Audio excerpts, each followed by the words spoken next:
जब ये कहा गया कि तिलक तराजू और तलवार इनको मारो जूते चार, जब तक ये नारा प्रभावी रखे तब तक सत्ता नसीब नहीं हुई। ब्राह्मण जाति कहाँ है? ब्राह्मण एक विचारधारा है और ब्राह्मण से अच्छा समाज को लेकर चलने का कार्य अभी तक किसी ने नहीं किया। सब वर्तमान सरकार किसी एक जात विशेष की सरकार का दबाव भारतीय जनता पार्टी की सरकार में देखने को नहीं मिला कि उनको जात के आधार पर, धर्म के आधार पर प्रताड़ित करने का कार्य किया गया हो। ब्राह्मण कोर वोट बैंक है भारतीय जनता पार्टी का। संगठन को बी टीम नहीं कहा जा सकता। बता दें कहीं कि राजेंद्र नाथ त्रिपाठी बी टीम बनकर के भारतीय जनता पार्टी का काम किए हो। आपके संगठन में ऐसे कितने लोग हैं जो इस बार आने वाले 2027 के चुनाव में अलग अलग पार्टियों से टिकट की उम्मीद करते बैठे हैं? सरकार को तो आपने ही बनाया ना। वही तो कह रहे हैं, हमने सरकार को दिया तो जो माइनस है प्लस है दोनों पर चर्चा करेंगे ना। तो इन्होंने खत्म कर दिया। इस बात को लेकर के पूरे समाज में आक्रोश है। 5 सालों अपनी जरूरतों को लेकर के हम सभी के इर्द गिर्द रहेंगे, हम उनकी लड़ाई लड़ेंगे। ब्राह्मण समाज के मतों का बिखराव ही इसके दुर्दशा का मूल कारण बन रहा है। नहीं तो 70% वोट बहुत है। 2-3% वोट बैंक रखने वाले आज मलाई काट रहे हैं, उनका चरणबंदन हो रहा है।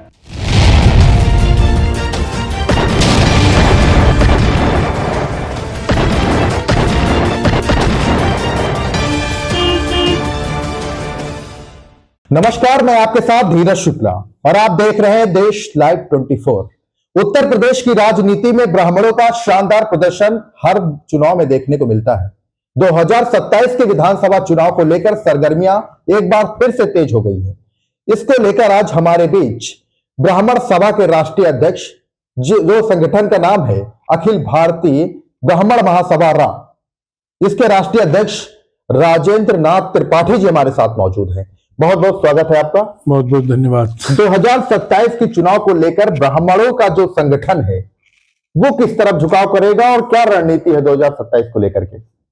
देखिए, अखिल भारतीय ब्राह्मण महासभा रा अपने आप में आज की स्थिति में एक समुद्र का रूप धारण कर चुका है। इसके अलावा अखिल भारतीय ब्राह्मण महासभा रा के अलावा 138 संगठन का एक मोर्चा बना था। आज वो 207 ब्राह्मण संगठनों का मोर्चा बनकर के तैयार है और एक मत बना। ये बहुत बड़ी उपलब्धि हुई, क्योंकि लगातार उपेक्षा, तिरस्कार, उत्पीड़न का दंश झेलते आ रहा है यह समाज। इससे आहत है, पूरे प्रदेश का ब्राह्मण आहत है। अब 2027 में क्या आम सहमत बनेगी, ये बैठक करके तभी निर्णय लिया जा सकता है कि 2027 में हम क्या करेंगे। 2027 का चुनाव बिल्कुल करीब है और अगर ब्राह्मणों की बात की जाए और राजनीति की बात की जाए तो कई संगठन ऐसे हैं जो कि दावा करते हैं कि ब्राह्मण एक साथ उनके साथ है। ऐसे कितने संगठन आपके जान में है जो ब्राह्मणों के लिए काम करते हैं? क्या हकीकत में ब्राह्मण संगठन, ब्राह्मण उन परिवारों के साथ खड़े होते हैं जो पीड़ित है? अगर वास्तविकता ये होती तो ब्राह्मण उत्पीड़न, उपेक्षा, तिरस्कार होता ही नहीं। इतना ज्यादा ब्राह्मण समाज के संगठन है, सिर्फ उसके मुखिया एकजुट होकर के और एक आवाज निकालने लगे, अन्याय, अत्याचार, ब्राह्मण विरोधी ताकतों के खिलाफ एकजुटता बना करके खड़ा हो जाए तो पूरे प्रदेश में मेरा दावा है कि कोई माई का लाल ब्राह्मण हितों पर कुठाराघात कर ही नहीं सकता। लेकिन क्या उत्तर प्रदेश की राजनीति में ब्राह्मण और एक जाति को लेकर चलना ठीक है? नहीं, ब्राह्मण जाति कहाँ है? ब्राह्मण एक विचारधारा है और ब्राह्मण से अच्छा समाज को लेकर चलने का कार्य अभी तक किसी ने नहीं किया। ब्राह्मण ने कभी दलित, पिछड़ा, अल्पसंख्यक, अपर कास्ट का भेदभाव नहीं किया। जिम्मेदारियां भले समाज की बांटी गई, लेकिन सबको एक माले में पीरो के लेकर चलने का कार्य सिर्फ ब्राह्मणों ने किया है। लेकिन आप ब्राह्मण क्यों? अगर सिर्फ ब्राह्मण एक जाति को लेकर अगर एक प्रदेश, एक राज्य में विकास हो तो क्या एक जाति और एक नाम से ब्राह्मण करके क्या विकास हो जाएगा? आज की प्रतिकूल स्थिति को सुधारने में सिर्फ ब्राह्मण ही सक्षम हो सकता है। अनादिकाल से आप देख लीजिए, जब से वर्ण व्यवस्था हुई, ब्राह्मण ने समाज, राष्ट्र और धर्म के लिए जितना त्याग किया है, कुर्बानियां दिया है, इतिहास भरा पड़ा है। ब्राह्मण जात के आधार पर, धर्म के आधार पर कभी भेदभाव नहीं किया, कभी नहीं। राष्ट्र के लिए, समाज के लिए उसने बहुत बलिदान किया है। हमें गर्व है ब्राह्मण होने पर कि हम उन मनीषियों की संतान है जिन्होंने वसुधैव कुटुंबकम, सर्वे भवन्तु सुखिनः का सिद्धांत दे करके उस सिद्धांत पर राष्ट्र और समाज को एकजुट करने का काम, आपसी सौहार्द को कायम रखने का काम हमारे पूर्वजों ने किया और मार्ग दिया। और अखिल भारतीय ब्राह्मण महासभा रा भी उसी पैटर्न पर चलने का कार्य करता है। पंडित धीरेन्द्र शास्त्री, बागेश्वर धाम, जिसको लेकर अभी चर्चा काफी तेज थी, उनका कहना है हिंदू राष्ट्र होना चाहिए। एक तरफ हिंदू हिंदू, दूसरी तरफ ब्राह्मण ब्राह्मण, किसे आप सही मानते हैं? नहीं, देखिए, चाहे सनातनी देश है, हमारा धर्म सनातन धर्म है, भारत की एक विशेषता है, भारत बहुजाति, बहुधर्मी, बहुभाषी देश है। विभिन्नता में एकता का प्रतीक है भारत पूरी दुनिया में। सनातन राष्ट्र हो जाए अच्छी बात है। हमारे देश में जो भी सत्ता रही, विशेष रूप से मैं भारतीय जनता पार्टी जो सनातन को लेकर के चलती है, और पार्टियां तो लेकर चलती नहीं है, लेकिन कभी इस तरह का कार्य भारतीय जनता पार्टी की सरकार में देखने को नहीं मिला कि उनको जात के आधार पर, धर्म के आधार पर प्रताड़ित करने का कार्य किया गया हो। गलत कार्यों को लेकर के चाहे कोई रहा हो, उसको प्रताड़ित की। आज जब से मैं होश संभाला हूं, सपा, बसपा, भाजपा, कांग्रेस सबकी सरकारों को देखा गया। देश और राष्ट्र के प्रति समर्पित भाव से कार्य करने वाले ब्राह्मणों के साथ बदले की भावना से मैं कहूंगा सभी सरकारों ने कार्य किया, समाज को उपेक्षित, प्रताड़ित किया, उनके अधिकारों पर कुठाराघात किया। इस बात को लेकर के ब्राह्मण समाज काफी आहत है। अभी कुछ दिन पहले आप सड़कों पर उतरे थे, क्या वजह थी और किस लिए सड़कों पर उतरे थे? क्या उसका समाधान हो पाया? आए दिन अगर न्याय से वंचित हमारे समाज के लोग होते हैं तो मैं सड़क पर उतरता हूं, और हमारे कार्यकर्ता भी सड़क पर उतर करके पीड़ित को न्याय दिलाने का कार्य करते हैं और करते भी रहेंगे। इसलिए कि सारी सरकारों को मैं देख चुका हूं। अब भरोसा सिर्फ संगठन का, जो संगठन हमारा मजबूत होता जा रहा है। तो एक भोजपुरी कहावत है, कर बलबहिया आपनी छोड़ वीरानी आस। लोकतंत्र में जो संगठित है वही सुरक्षित है। इस पैटर्न पर हम संगठन के कार्यकर्ताओं को नसीहत देते हैं, निर्देश देते हैं कि संगठित शक्ति के माध्यम से अनैतिक अत्याचार, ब्राह्मण विरोधी ताकतों को शिकस्त करने के लिए एकजुट होकर के कार्य करिए। आपको लगता है कि अभी तक ऐसी कौन सी पार्टी है जो ब्राह्मणों के पक्ष में काम की है और ब्राह्मणों को सुनने का काम किया है? ऐसी कौन सी पार्टी आपकी नजर में जो आज तक खरी उतर सकी? देखिए, मैंने कांग्रेस के भी शासनकाल को देखा, बसपा के भी शासनकाल को देखा, भाजपा को देखा, सबको देखा। मैं किसी पार्टी पर कमेंट नहीं कर सकता, लेकिन पार्टियों ने अवसर ब्राह्मणों के उत्थान के लिए दिया। कांग्रेस के शासनकाल को ब्राह्मण राज्य कहा जाता था, वहां से ब्राह्मण कटा, बसपा में आया। बसपा को सत्ता तब तक नसीब नहीं हुई जब तक ये ब्राह्मण से बहुजन समाज पार्टी नफरत करती थी। जब ये कहा गया कि तिलक तराजू और तलवार इनको मारो जूते चार, जब तक ये नारा प्रभावी रखे तब तक सत्ता नसीब नहीं हुई। और जो ही परिवर्तन आया कि हाथी नहीं गणेश है, ब्रह्मा विष्णु महेश है, 4-4 वर्ष सत्ता नसीब हुई सुश्री मायावती जी को। मायावती जी ने सर्वाधिक ब्राह्मणों को टिकट दिया, सर्वाधिक ब्राह्मण मंत्री बने। उन्होंने तो अपने स्तर से ब्राह्मणों का सम्मान किया। उसमें भी ब्राह्मण अगर प्रताड़ित हुआ, उपेक्षित हुआ, तिरस्कृत हुआ, न्याय से वंचित हुआ, तो मैं मायावती जी को दोष नहीं दूंगा। वह सीधा सीधा दोष जाता है हमारे समाज के मंत्रियों को, विधायकों को, सांसदों को। कौन इनको रोका था पीड़ित ब्राह्मण को न्याय दिलाने से? वर्तमान में भी 5 सालों से अगर आप नहीं, उसके बाद सपा में देखिए, सपा में भी सर्वाधिक ब्राह्मण का सम्मान हुआ। उनके लिए संस्कृत शिक्षा पर काफी सरकार ने धन खर्च किया, प्रमोशन में आरक्षण लागू नहीं होने दिया। जनेश्वर पार्क एशिया का सबसे बड़ा पार्क समाजवादी पार्टी ने बनवाया, सर्वाधिक ब्राह्मण को टिकट दिया, सर्वाधिक मंत्री हुए। उस सरकार में भी ब्राह्मण प्रताड़ित अपने को महसूस हुआ, उपेक्षित, तिरस्कृत हुआ। उसके लिए सरकार दोषी रही समाजवादी पार्टी की उस सरकार के ब्राह्मण मंत्री विधायक हैं।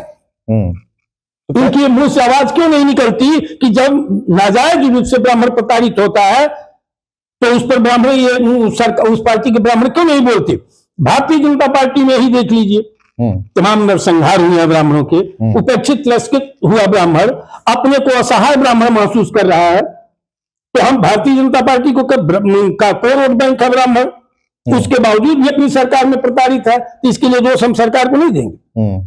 तमाम ब्राह्मण मंत्री हैं, सांसद है, विधायक है, इनको बोलना चाहिए, लेकिन इनके मुंह पर दही जमेगी। तो हम राजेंद्र त्रिपाठी जैसे लोग ब्राह्मण संगठन चलाते हैं, तो सरकार के इशारे पर तो चला नहीं रहे हैं।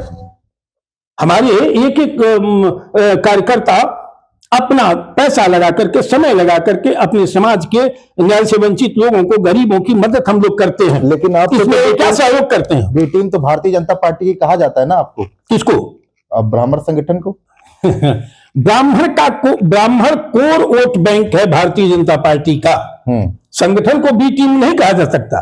बता दे कहीं कि राजेंद्र नाथ त्रिपाठी बी टीम बनकर के भारतीय जनता पार्टी का काम किया हो। मैं किसी दल का 54 का मेंबर नहीं हूं, लेकिन मैं भारतीय जनता पार्टी से, सपा से, बसपा से, कांग्रेस से, सारे दलों से मैं मिलता रहता हूं। मैं किसी का गुलाम थोड़े ही हूं। ज्यादातर तस्वीरें आपकी भारतीय जनता पार्टी के बड़े बड़े मंत्रियों के साथ आती। भारतीय जनता पार्टी को सपोर्ट किया गया है 138 संगठनों को लेकर के। हमारे सपोर्ट से सरकार आई है, तो हम मिलने किससे जाएंगे? और पिछले 5 सालों में कौन सा दल ब्राह्मणों पर भरोसा जता पाया है? आपकी नजर में कौन सा दल है सर? कौन? राजनीतिक दल? हाँ, राजनीतिक दल। कोई ब्राह्मणों का भरोसा किसी पर नहीं है। इसीलिए हम लोगों का नारा है कि जो ब्राह्मण हित की बात करेगा उसी से मेरा साथ रहेगा। अच्छा, 2027 का जो विधानसभा चुनाव है बहुत ही महत्वपूर्ण चुनाव है। इसके लेकर कौन से ऐसे मुद्दे हैं जिन मुद्दों को लेकर ब्राह्मण समाज जमीन पर जाएगा? किस मुद्दों पे वोट? देखिए, आपकी बात सभी ब्राह्मण संगठनों के माननीय अध्यक्ष गणों की एक आम बैठक होगी पिछले बार जैसा जी, और मंथन होगा, एक स्ट्रक्चर बनेगा और हमारी कुछ मांगे होंगी जिसको लेकर के सभी संगठन एक राय बना करके करेंगे। वो फरवरी में ब्राह्मण महाकुंभ का कार्यक्रम होने जा रहा है, जिसमें सभी संगठन के सम्मानित अध्यक्ष गण भी बुलाए जाएंगे और उसी दिन एक निर्णय हो जाएगा कि हम लोग क्या करेंगे। अच्छा, राजनीतिक दलों द्वारा ब्राह्मणों पर टिकट को लेकर हिस्सेदारी की अगर बात की जाए तो कितने प्रतिशत जो हिस्सेदारी की मांग ब्राह्मण समाज करेगा? पार्टियों की, अलग अलग पार्टियों की अगर बात करें तो अगर पार्टियां अपने अनुसार ब्राह्मणों को टिकट देती हैं, ये उनका विषय है।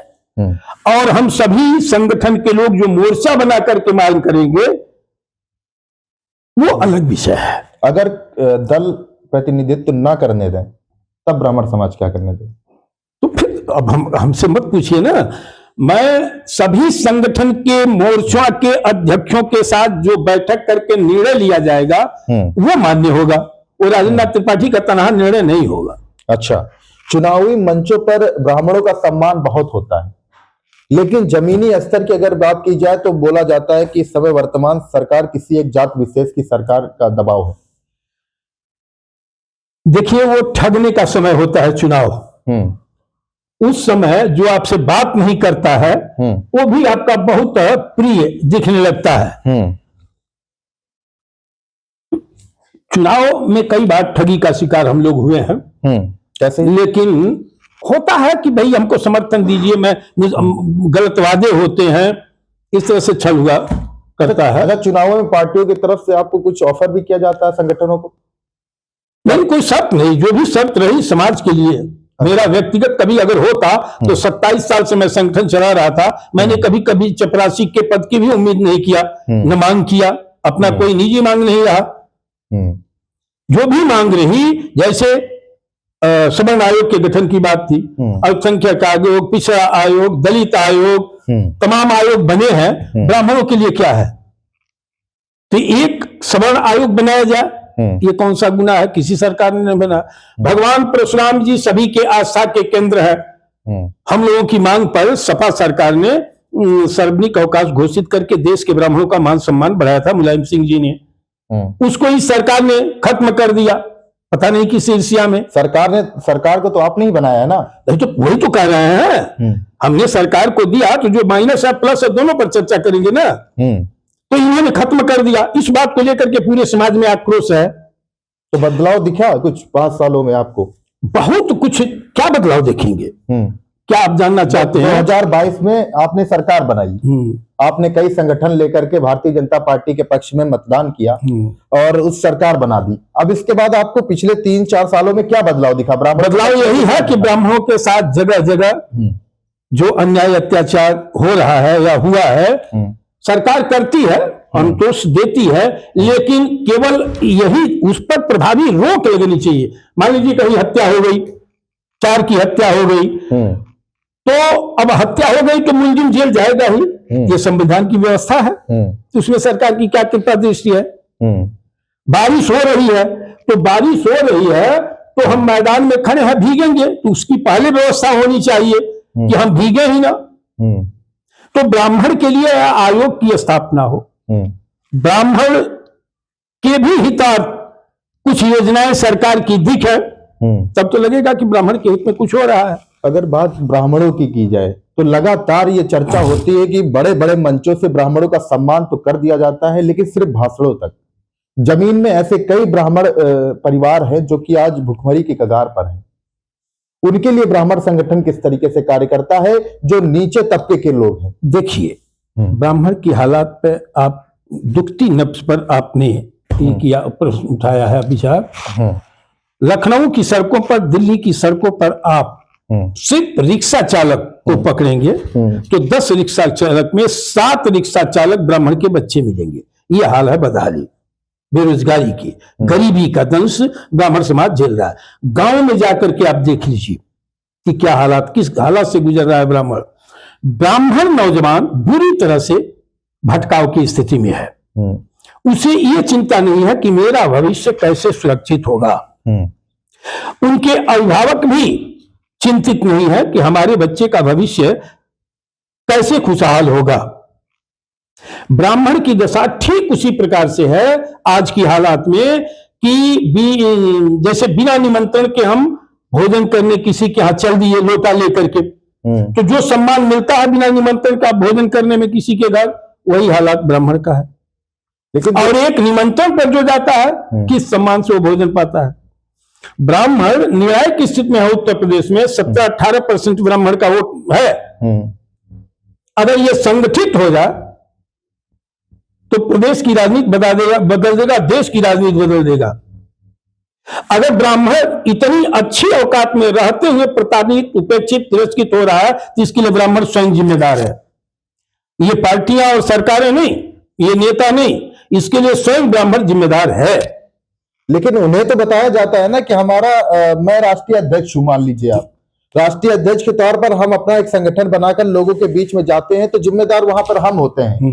मुझ पर भरोसा करके लोग मतदान करते हैं कि आप इस पार्टी को मत कर दीजिए, मत करने के बाद हम गायब हो जाते हैं। तो इसको कितना सही मानते हैं? सवाल ये है कि राजेंद्र नाथ त्रिपाठी एक चौकीदार है जी, हमारे जैसे तमाम चौकीदार समाज के घूम रहे हैं, ठीक है ना। तो हम अब उस पर गुण दोष का कार्यों का विश्लेषण करें ना समाज जी, कि कौन हमारे हितों की लड़ाई लड़ रहा है। अगर 5 साल हमारे लिए आवाज बन करके संघर्ष कर रहा है, कठिन परिस्थितियों में साथ दे रहा है, तो हम 5 साल के कार्यों को देखते हुए हम उनके बातों को माने तो 5 साल वो अपनी जरूरतों को लेकर के हम सभी के इर्द गिर्द रहेंगे, हम उनकी लड़ाई लड़ेंगे। लेकिन जो ही चुनाव का बिगुल बजता है तो अलग अलग दफली, अलग अलग राग हो जाती है। तो क्या लगता है कि जातीय सम्मान या फिर रोजगार मॉडल या नेतृत्व करने की विश्व नेता क्या रहेगी 2027 की तैयारी? 2027 में कई बिंदुओं को लेकर के हम लोग उतरेंगे। जैसे पहली बात ये कि जैसे अन्य जातियों की सुरक्षा के लिए सरकार के पास योजना है, अपर कास्ट ब्राह्मण सहित ऊंची जातियों की भी सुरक्षा के लिए सरकार कार्य करे, उस समाज के दबे कुचले बेबस लाचार लोगों के लिए, तमाम ब्राह्मण की कन्याओं के लिए जो गरीब हैं उनके लिए कोई प्राविधान नहीं है। तमाम विद्यालयों में ये जो मिलता है, जो क्या कहते हैं उसको, सुविधा, कोई तमाम इस तरह की शिकायतें आती हैं, उनको कोई फंड नहीं है। ब्राह्मण एक जो जिस स्थिति से गुजर रहा है, मैं 27 साल से इसको देख रहा हूं कि कोई इसका अभिभावक नहीं है, वास्तविक अभिभावक। एक अगर बात की जाए रामचरितमानस की, मुद्दा हम थोड़ा सा पीछे ले जाएंगे। रामचरितमानस को लेकर के कई विवादों में रहे स्वामी प्रसाद मौर्य रायबरेली दौरे पर पहुंचे थे, उस दौरान उन पर थप्पड़ कांड सामने आया, आप उन्हें सम्मानित करने गए, क्या मैसेज देना चाह रहे थे उस? इस तरह के कुकुरमुत्ते जितने होंगे देश में, जो किसी जाति को, व्यक्ति को गाली देने का कार्य करेंगे, देवी देवताओं को गाली देने का काम करेंगे, और उसका उचित जवाब देने वाले बहादुर पुत्रों को राजेंद्र नाथ त्रिपाठी किन्हीं भी परिस्थितियों में सम्मान देने का कार्य करेगा। नहीं, आपको क्या लगता है स्वामी प्रसाद मौर्य की तरफ से जो बयानबाजी की जा रही है लगातार, उसके बाद जब सम्मानित आपने किया, सम्मानित के बाद भी कई बयान निकलकर सामने आए, तो क्या ब्राह्मण संगठन जो है इसका समर्थन करता है, विरोध करता है? ये कहीं भी किसी भी जात का व्यक्ति दूसरी जात के सम्मानित व्यक्ति पर टिप्पणी गलत करेगा और संसदीय भाषा का प्रयोग करेगा, अगर सरकार उसका जवाब नहीं देगी तो देश के सभी सामाजिक संगठनों को एकजुट होकर के ऐसे समाजद्रोही लोगों को उचित जवाब देने के लिए कार्य करना चाहिए। आपके संगठन में ऐसे कितने लोग हैं जो इस बार आने वाले 2027 के चुनाव में अलग अलग पार्टियों से टिकट की उम्मीद करके बैठे हैं? नहीं, मेरे संगठन में इस तरह का कोई ये नहीं है। नहीं। समर्थन किस पार्टी का रहेगा? समर्थन कह तो रहा हूं कि 207 संगठनों का मोर्चा है। ये 207 संगठनों के माननीय अध्यक्षगण इकट्ठा होकर के जो निर्णय बनाएंगे हम लोग वही करेंगे। अकेले राजेंद्र नाथ त्रिपाठी को करना होता तो अखिल भारतीय ब्राह्मण महासभा राग की कोर कमेटी को बैठक लेकर के मैं कर देता, लेकिन जहां मोर्चा को लेकर के चल रहा हूं कि वो मतों का बिखराव न हो, ब्राह्मण समाज के मतों का बिखराव ही इसके दुर्दशा का मूल कारण बन रहा है। नहीं तो 70% वोट बहुत है, 2-3% तो वोट बैंक रखने वाले आज मलाई काट रहे हैं, उनका चरणबंदन हो रहा है, जाकर के सरकार झुक रही है, पार्टियां झुक रहे हैं, हम 17% लेकर के याचक की तरह घूम रहे हैं, उपेक्षित तिरस्कृत होकर के रह रहे हैं। इसको ठीक करने के लिए हम सभी संगठन के लोग एक बार कुर्बानी देंगे और ब्राह्मण विरोधी ताकतों को, राजनेताओं को, दलों को मजबूर कर देंगे कि गरीब सवर्णों के भी हित में सरकार और पार्टियों को सोचने के लिए मजबूर कर दिया जाएगा। चलिए, बहुत बहुत धन्यवाद। हमारे साथ अखिल भारतीय ब्राह्मण महासभा राग के राष्ट्रीय अध्यक्ष थे, जिनका साफ तौर से कहना है कि 2027 के विधानसभा चुनाव को लेकर बड़ी रणनीति है, बड़ा माहौल तैयार किया जा रहा है, इसको लेकर बैठकर चर्चा होगी, चर्चा के बाद मुद्दों पर मोहर लगेगी। अब देखना होगा 2027 के पहले किन मुद्दों पर चर्चा की जाती है, किन मुद्दों पर मोहर लगती है, इस पर लगातार नजर बनी रहेगी। फिलहाल दीजिए इजाजत, बने रहिए और देखते रहिए देश लाइव 24।